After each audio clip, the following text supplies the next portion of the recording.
Shabbat Shalom, everyone. This week our Torah portion is Tetzaveh, which can be found in Exodus 27:20 through 30:10. Our Haftarah portion is 1 Samuel 15:2 through 34. Our Brit Hadashah, our Gospel portion, is Mark 6:14 through 29. So before actually I get into this, I do want to mention real quick. I don't know if everyone's heard that Israel and the United States are bombing the nation of Iran, and Iran is bombing right back. There's retaliation. So there's a time of war, even if it's not an officially declared war by Congress. I mean, what else do you call it when there's this sort of thing going on? So I'm just going to say a quick prayer over that before we proceed with the Dross. Blessed are you, Lord our God, King of the universe. May your kingdom come and your will be done here on earth as it is in heaven. And Lord, at this hard time, we ask that you show mercy, that you lead us to peace as swiftly as possible in however that peace is able to be established, that you help the best possible outcome to be achieved, that your hand of protection extend over Israel, over the United States, and over the innocent people caught in the middle in Iran and any other countries that may get involved in this. In the name of Yeshua the Messiah. Amen. Right. So we've come to a place in the Torah where each passage we read is about the building of the tabernacle, the Levitical priesthood, and the temple services. This passage in particular speaks at length about the priestly clothing and the sacrifices to be made for consecration of the priesthood. But before the portion speaks of offerings and priestly clothing, it speaks of the menorah and the oil for it. At Exodus 27:20 through 21, we read, "You shall command the people of Israel that they bring to you pure beaten olive oil for the light, that a lamp may regularly be set up to burn in the tent of meeting outside the veil that is before the testimony. Aaron and his sons shall tend it from evening to morning before the Lord. It shall be a statute forever to be observed throughout their generations by the people of Israel."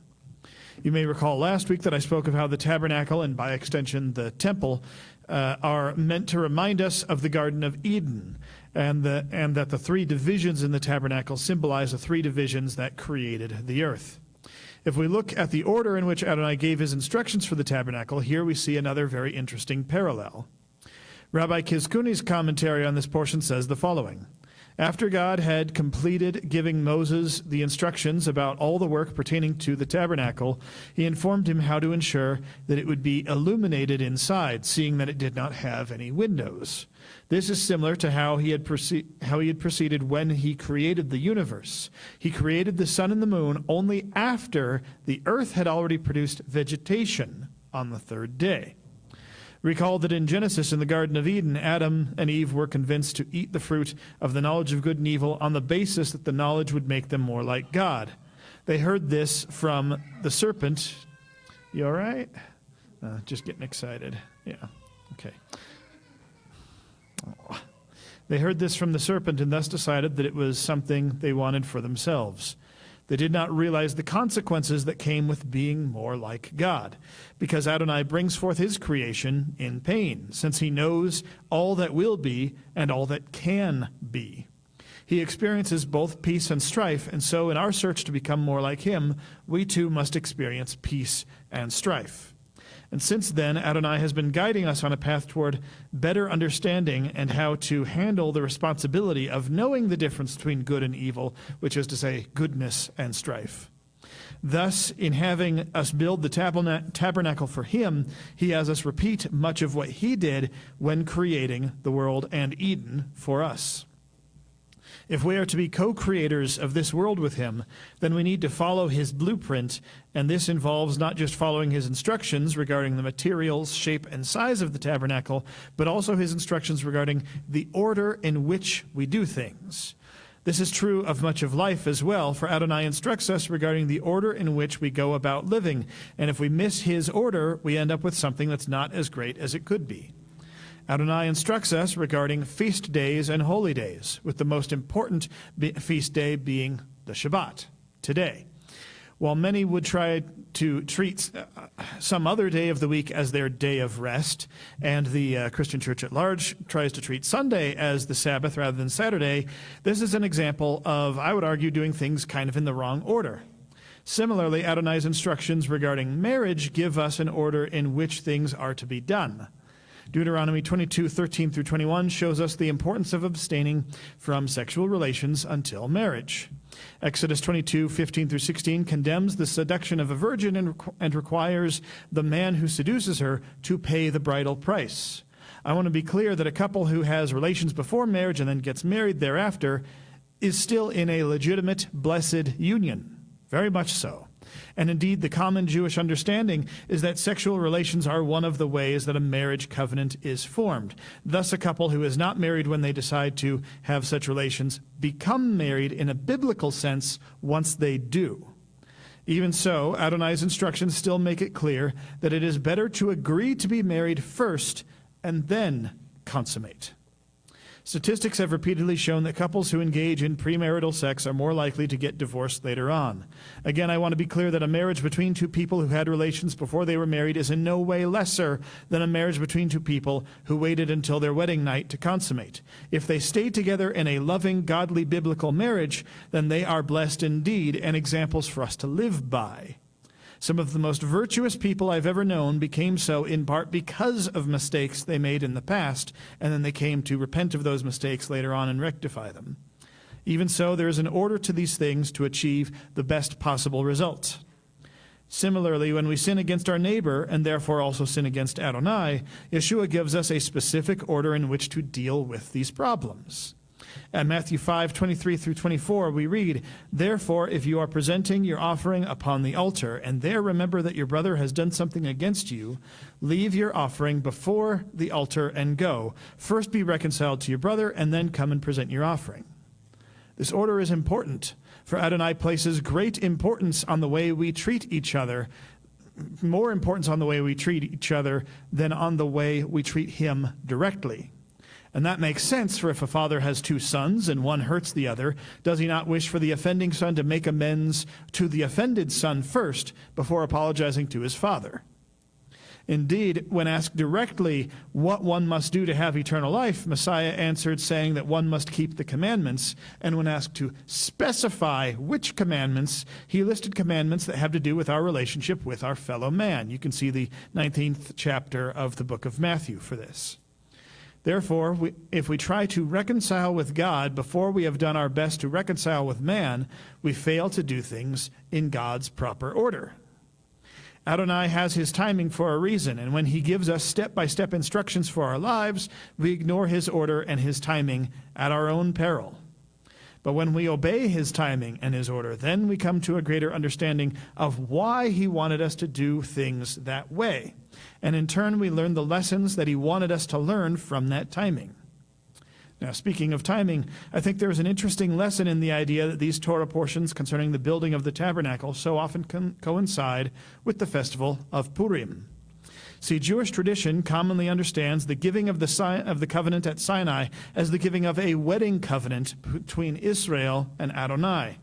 At Leviticus 17:7 and Numbers 15:39, Adonai compares chasing after other gods to prostitution and sexual betrayal.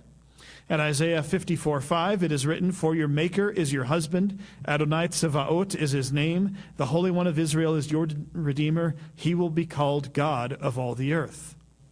At Jeremiah 31:31, it is written, "For they broke my covenant, though I was a husband to them." It is a declaration of Adonai.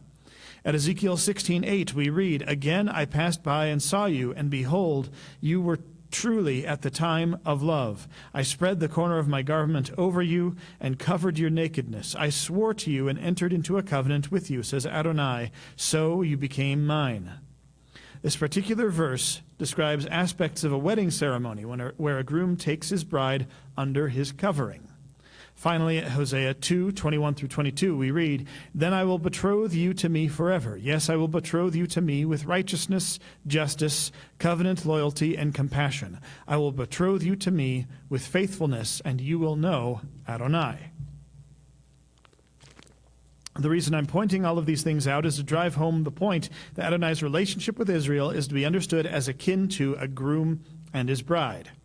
This is not a new idea that came up in the New Testament, but an old idea that was there since the beginning. And the Christian church has not replaced Israel as Adonai's bride, but rather Israel was, is, and always will be his bride.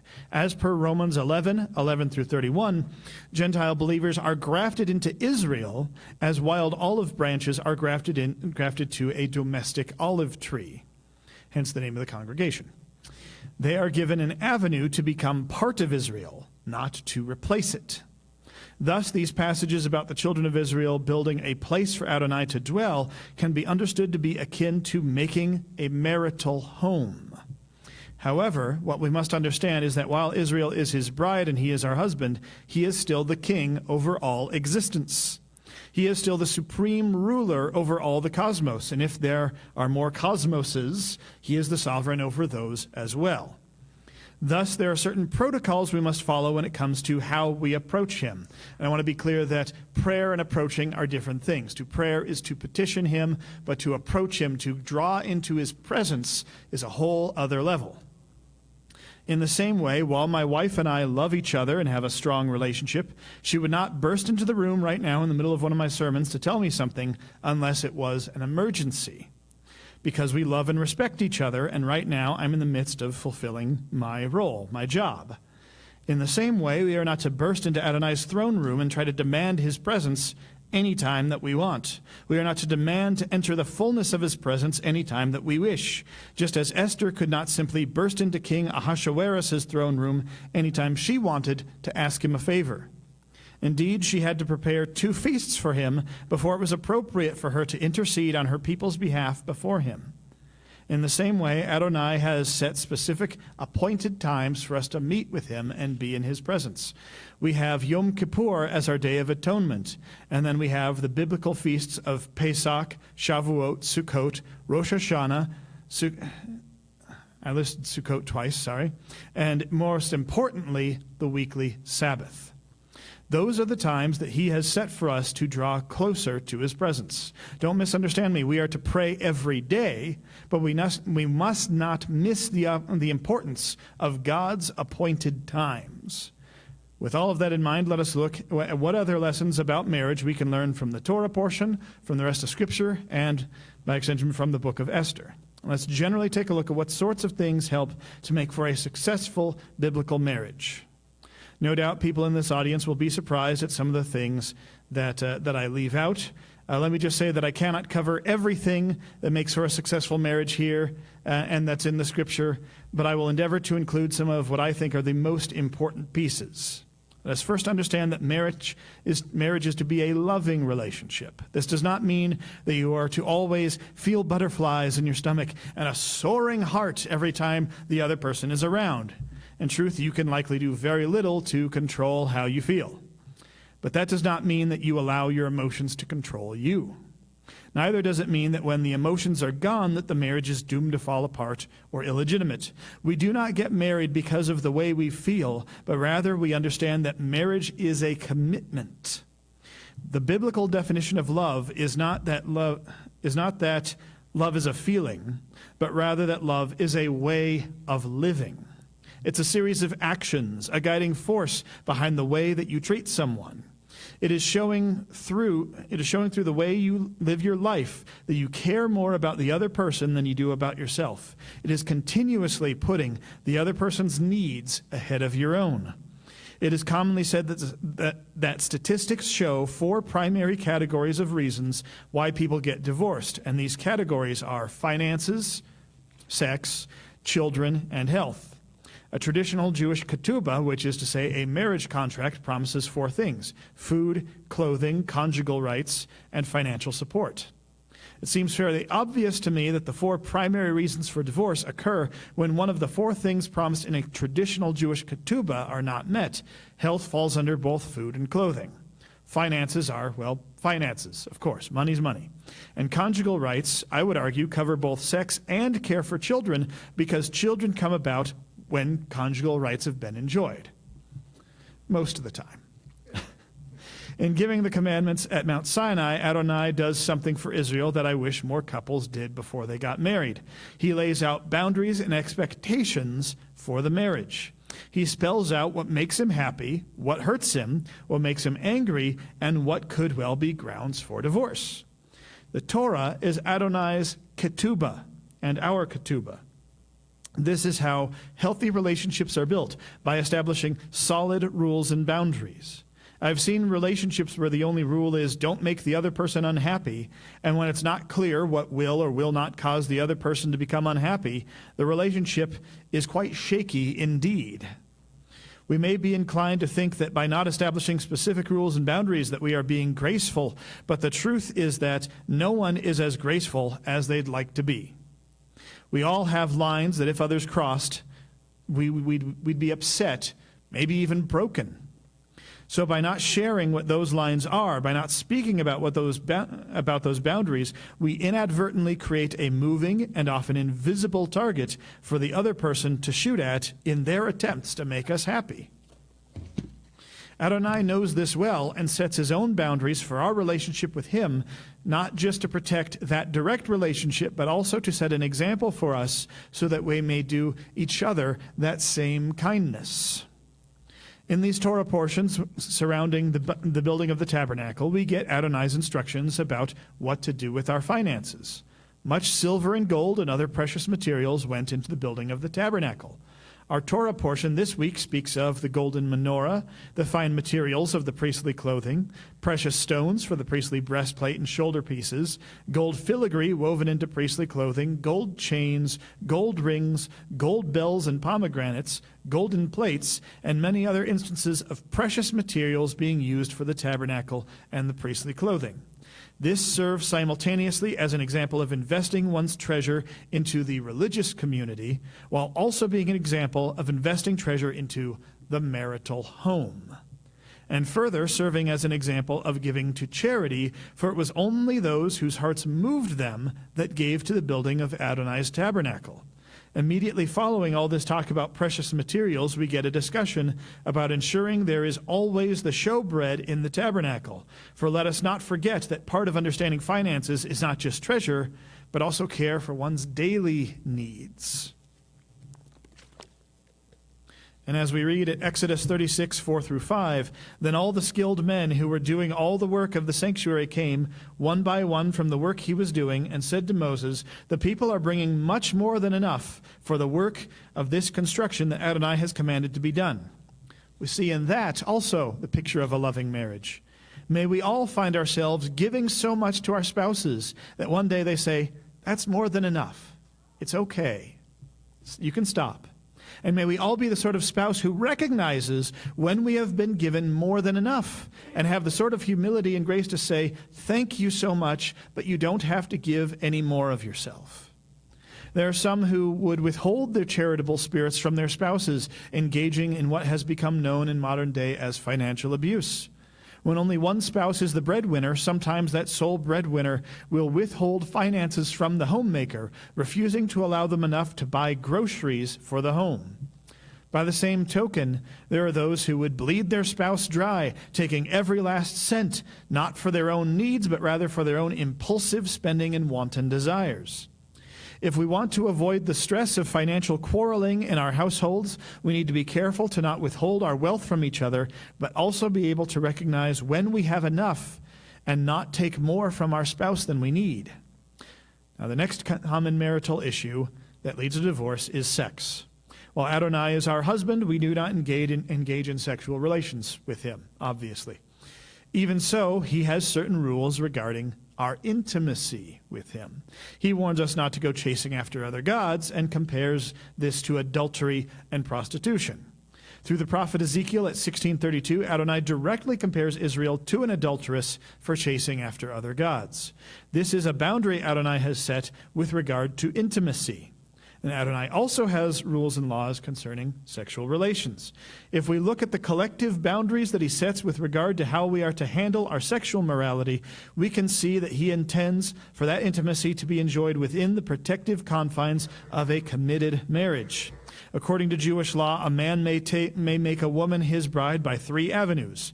First is the bridal price, which can be either money or an item of value.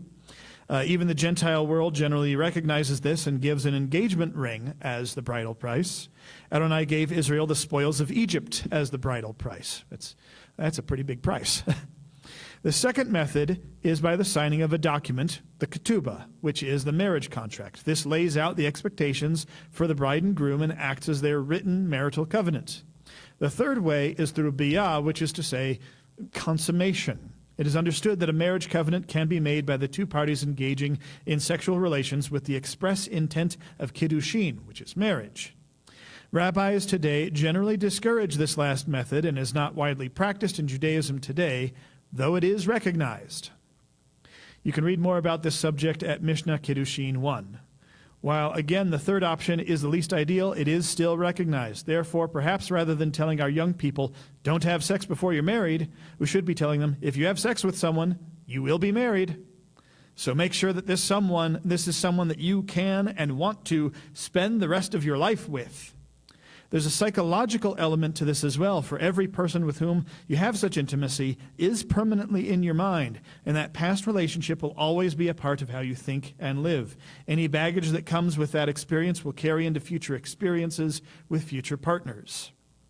Adonai set these boundaries for a reason, not just so that we may not hurt him, but so that we may not hurt ourselves and we may not hurt each other. These are not arbitrary rules, but rather they are laws conceived in the wisdom of one who is truly omniscient. Next on our list of reasons for divorce, we have the issue of children. Now, I used to work as a paralegal in family law firms, and before anyone asks, no, I cannot give legal advice. I legally cannot give legal advice, so please don't ask.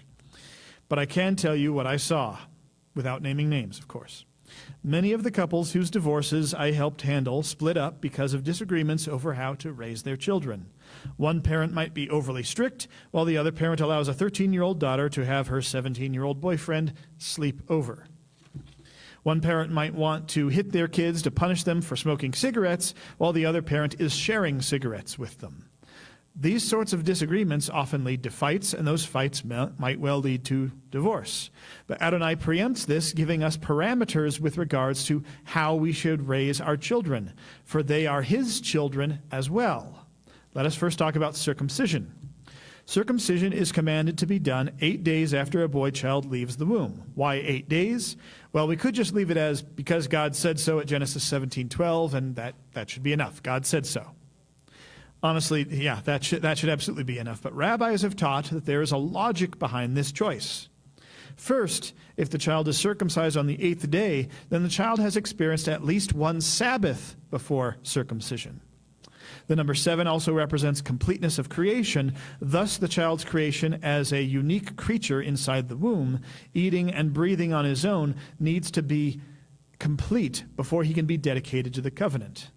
Second, rabbis say that this is for the sake of the child's physical stability. The first week is a period of vulnerability. Thus, there is an 8-day waiting period before the circumcision takes place. Indeed, modern science reinforces this reasoning because it is on the 8th day that vitamin K is most prevalent in the baby's body, and vitamin K helps with coagulation to stop bleeding. Safety. When modern hospitals circumcise a baby earlier than the 8th day, they often give a vitamin K injection first to ensure that the baby can recover. Third, the number 8 represents eternity, and so the child enters into a covenant cut with the eternal Father to last for all eternity. But why circumcision? Well, there are many answers to that question and many more that are theorized and potential answers, but the one I want to focus on is this. It's a promise made to future generations. The organ that receives the cut is the organ by which the male child will one day conceive future generations. Thus, in circumcising the child, the father and mother promise not only that they will raise their child in Adonai's covenant, but also that they will strive for future generations to undergo the same. Some of you may remember that in a previous sermon that I taught that a true patriarch or matriarch cares not just for the generation that follows them, but for generations that will follow those generations and for descendants that they will not even live to see. By having the seed that conceives all Jewish children pass through the scar of the Brit Milah, we symbolically dedicate those future generations to God. In the same way, couples that seek to be married should decide how best to dedicate their future children to God. It is foolish for couples to wait until after they've had sexual relations, only then to discuss whether they should have their baby boy circumcised, or to only then discuss in what faith they wish to raise their children. Couples must be on the same page about this most important detail from the start. And aside from circumcision, Adonai gives us a plethora of other commandments about how to raise our children. As we read at Deuteronomy 6, 4 through 7, and we recite regularly as part of our liturgy, Hear, O Israel, the Lord our God, the Lord is one. Love Adonai your God with all your heart, with all your soul, and all your strength. These words which I am commanding you today are to be upon your heart. You are to teach them diligently to your children, and to speak of them when you sit in your house, when you walk by the way, when you lie down, and when you rise up. Here, Adonai spells out that he wants us to raise our children in his ways and to be quite dedicated to doing so.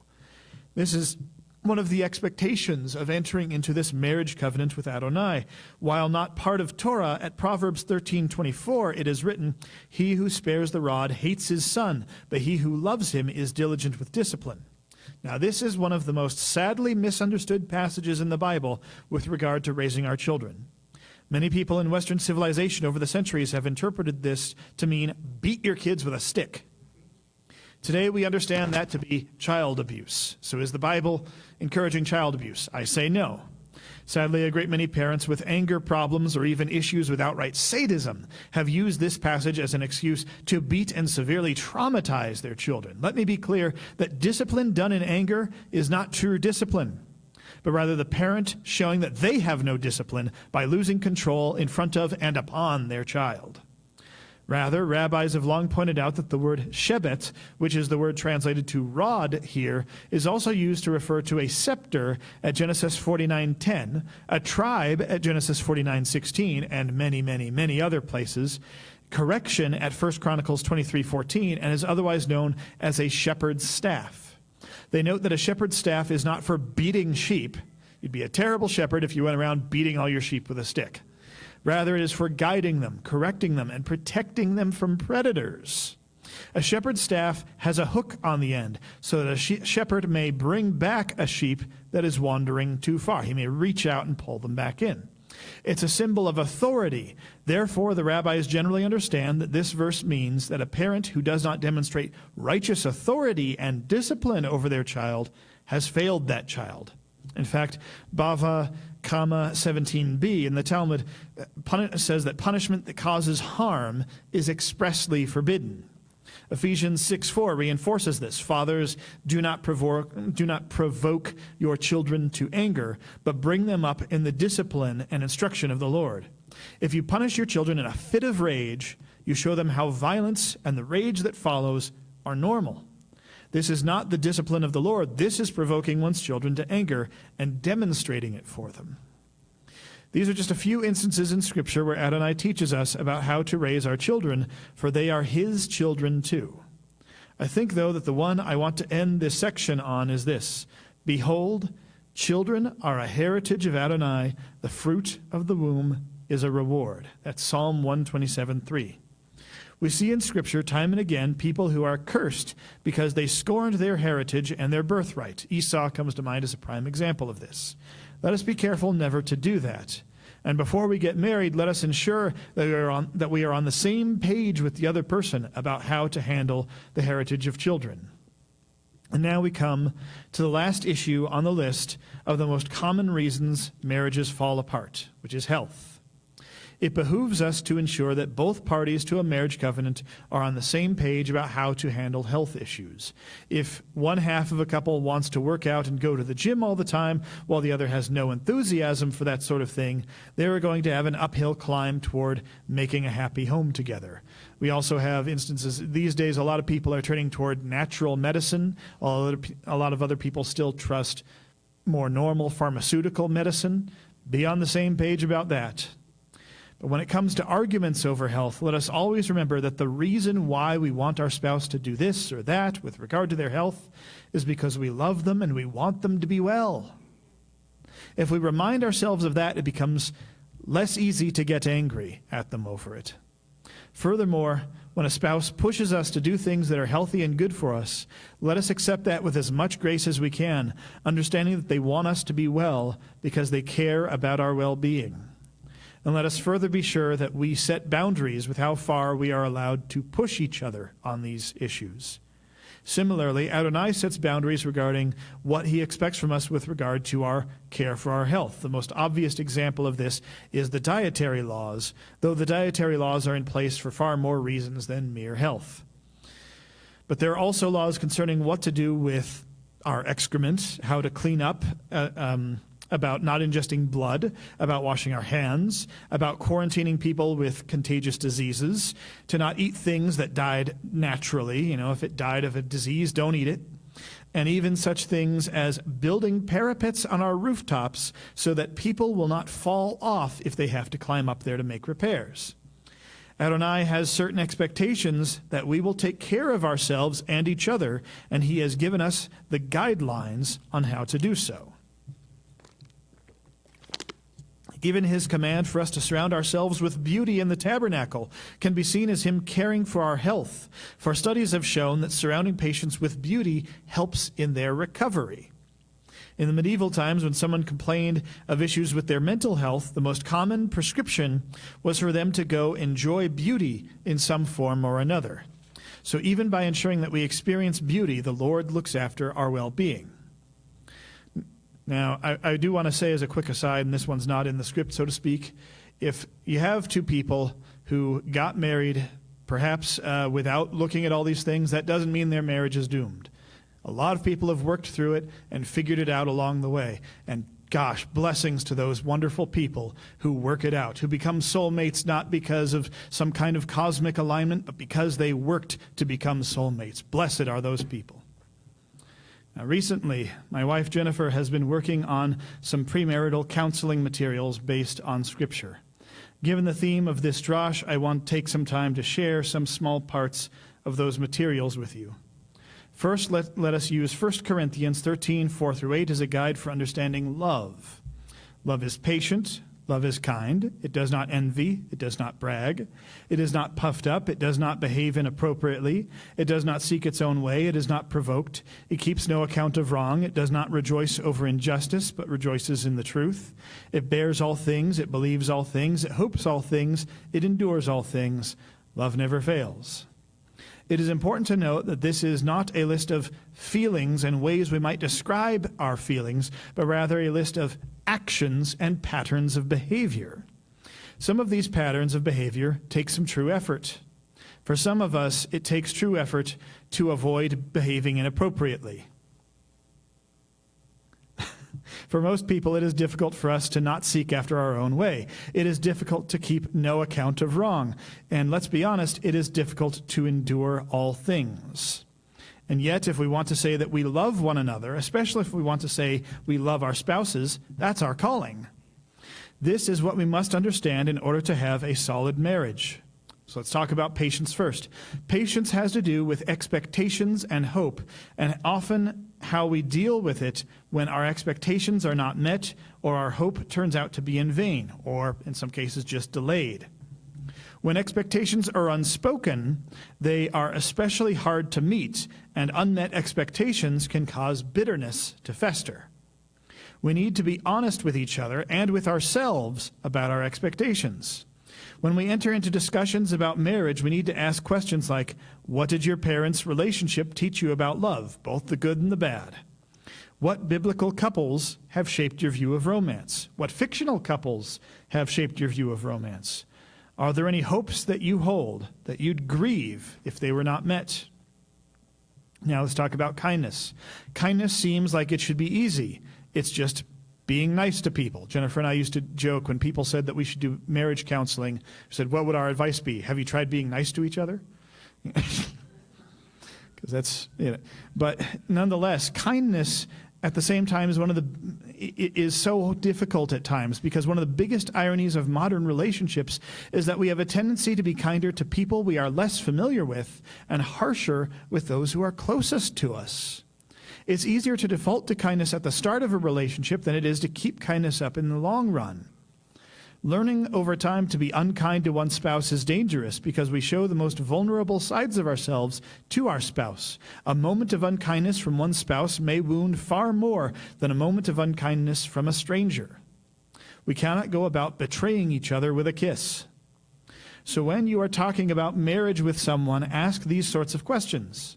Do you consider politeness to be kindness? Is it important to hear things like please and thank you? What standards of kindness would you teach a child? If you've had a bad day, what feels more kind to you? A hug, giving you space, a listening ear without any feedback, or help solving the problem? Everybody approaches those differently. How do you feel about sarcasm? How do you draw the line about what is and isn't a joke? So I'm going to skip ahead a bit in the 1 Corinthians passage. Let's talk about love is not rude. People have different ideas about what is considered rude. I've met people from a lot of different places and come to realize that what's considered rude in New York is not the same as what's considered rude in Minnesota, which is not the same as what's considered rude in California, which is not the same as what's considered rude in Zambia or Japan. We all have different ideas about what is rude, and many of these ideas are cultural, but some are individual. Some are based on how we were raised. One of the most common tools for keeping a strong relationship is humor. A good sense of humor can get a couple through a lot of hard times. But humor also often pushes boundaries and makes allowances for topics that might offend some people. It's part of what makes it funny. For instance, while I know that a lot of people find him funny, I can't stand Ricky Gervais. He makes me so mad. So mad. Rudeness at its core is a disregard for the other person's feelings and preferences.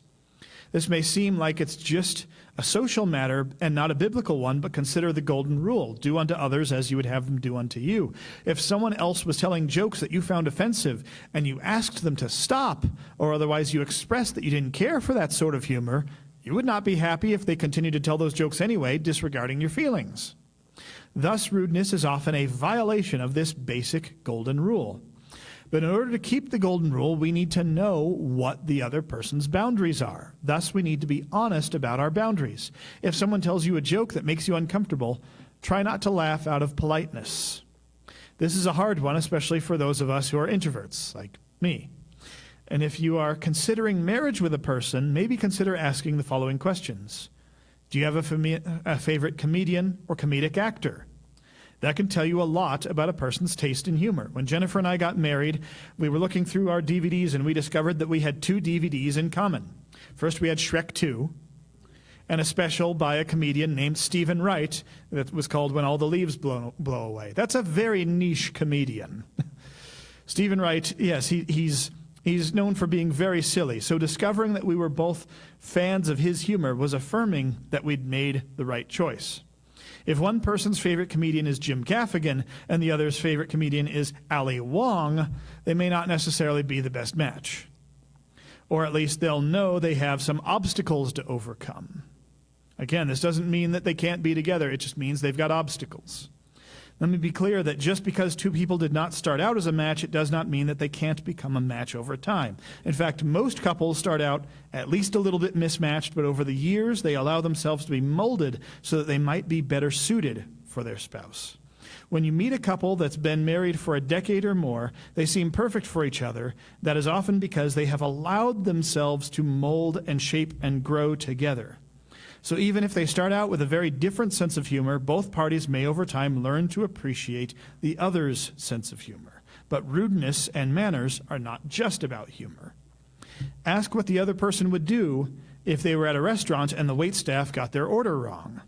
Better yet, if you're in that situation, observe with your own eyes how they have actually handled the situation. Ask what behaviors are okay at home but not in public, or okay in public but not at home. Ask what sorts of behaviors are never okay. And when you realize that certain behaviors that are common for you are upsetting to your spouse or future spouse, work toward putting a stop to those behaviors that are so upsetting. You don't want to make them upset. You're bound to this person. My wife hates the sound of people crunching their ice, so I stopped eating ice that comes in the drink.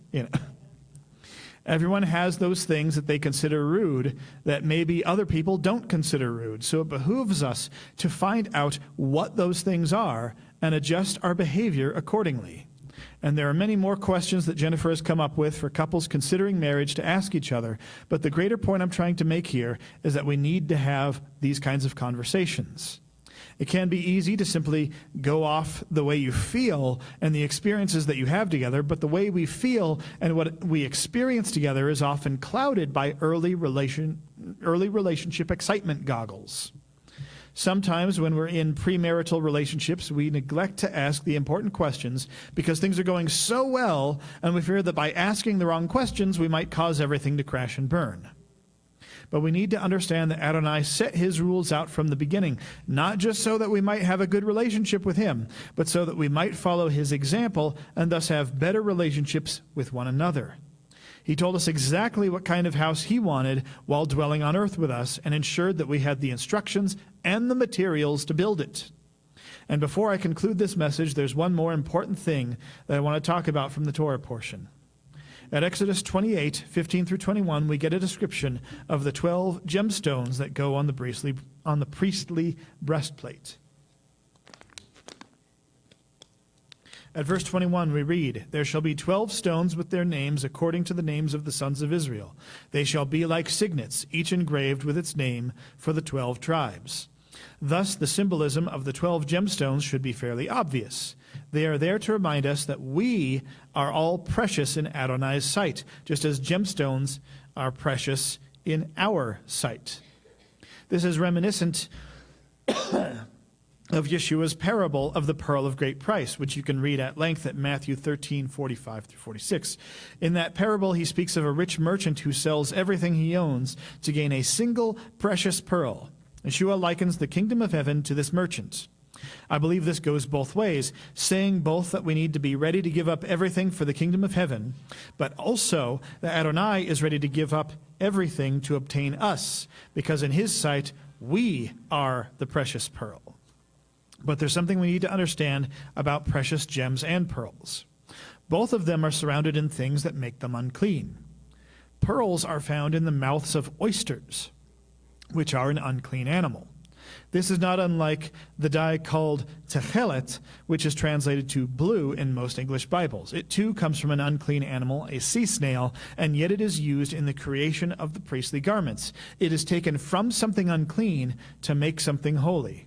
Thus we get that image of the holy, precious thing being extracted from an unclean place. Just as when the Lord rescues us from the way the world wishes us to live, he pulls us out of unclean places. Likewise, gemstones are often found in the dirt. When I was a little kid, I'd sometimes be playing around and see a cool-looking, shiny rock embedded in the dirt. So whether by hand or with a stick, I'd dig up the rock, and sometimes there would be so much dirt attached to it that it made the rock look bigger than it really was. It would look huge. The dry dirt was caked on there, and it seemed like it was part of the shiny stone. So I'd start cleaning it, and I'd break away the dried dirt, trying to get to the crystal underneath that I was so sure as a kid was worth a fortune. It would solve everything, right? When I cleaned it off, I'd find that the rock was actually much smaller than it seemed, this tiny, shining stone, but I loved it. The true you that lies at the center of your being is that precious stone that the Lord sees. But sometimes we get so much sin caked on, making us dirty, that we think that sin is part of our identity, part of us. I tell you it's not. The Lord sees the shining stone that is the true you. He longs to wash away all the dirt. When he does so, often it will feel like he's breaking away parts of us. It'll feel like we're breaking. But that's not true. He's breaking away the dirt that's clinging to us and that we're clinging to, the stuff that isn't really us. Proverbs 25:4 says, "Take away the dross from silver, and it will go to the silversmith for jewelry." Daniel 12:10 says, "Many shall be purified, made white, and refined, but the wicked shall do wickedly, and none of the wicked shall understand, but the wise shall understand."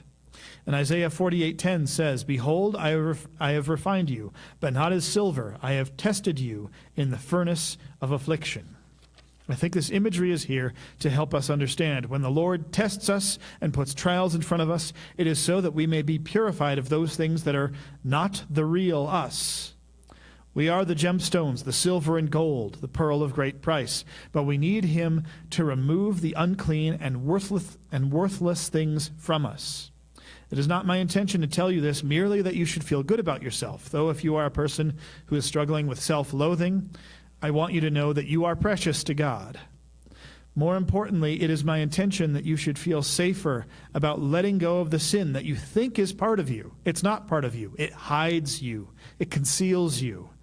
You are not the sum total of every mistake you ever made. You are not everything that tempts you to turn astray. You are not the wicked thoughts that linger in your mind or the sinful actions you return to again and again. The true you is the part of you that most resembles Adonai. Remember your true self. Return to your true self. Return to Adonai and let him show you your true worth. For while the world measures your worth in terms of your money and your material possessions, which are here today and gone tomorrow, Adonai measures your worth in terms of what lasts forever in you. Let him show you how precious you are. And I call upon all of you to remind each other how precious one another are. Be the Lord's mouthpiece in this way to tell others how loved they are. If we cannot look upon the priestly breastplate and see the name of the tribe to which we belong, we can at least let our words be like those beautiful jewels to one another. Shabbat Shalom.